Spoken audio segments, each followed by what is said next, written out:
Hello student, this question comes in the GATE 1997, 2 marks. What is the question? Consider database relation RABCD where the domain of ABCD include only atomic value. This is in RDBMS and it has atomic values, and the following FDs are given: A tends to C and B tends to D. And is asking about the relation is in first normal form but not in second normal form, second normal form but not in third normal form, in third normal form, or none of them. So first we have to calculate the candidate key. What is the candidate key in this case?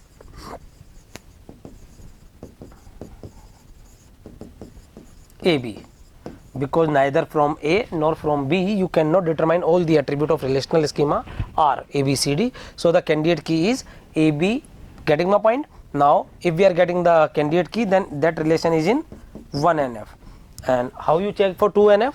For a 2NF, I already told, proper subset of candidate key to known key attribute नहीं होना चाहिए. Getting my point? या you can say transit partial dependency नहीं होनी चाहिए. What do you mean by partial dependency? Proper subset of candidate key to known key attribute नहीं होना चाहिए. But in this case you can see here there is known key attribute is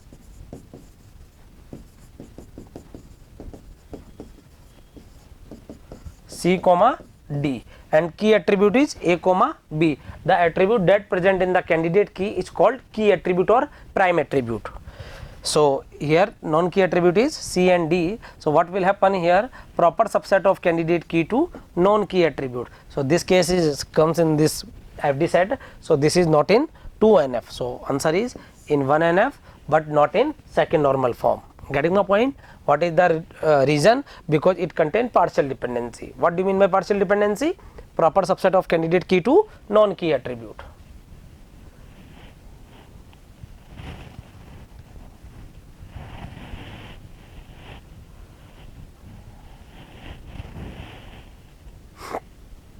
Here is given the candidate key is AB. A and B are the prime attribute, whereas C and D are the non-prime attribute, and the FD is type A tends to C or B tends to C is proper subset of candidate key is a non-prime attribute. So these FDs are not allowed in 2NF. So that's why the relation R is in 1NF, not in 2NF. Thank you. If you really like the video, please hit the like button, share the video, subscribe to our YouTube channel and press the bell icon for the latest updates. Thank you.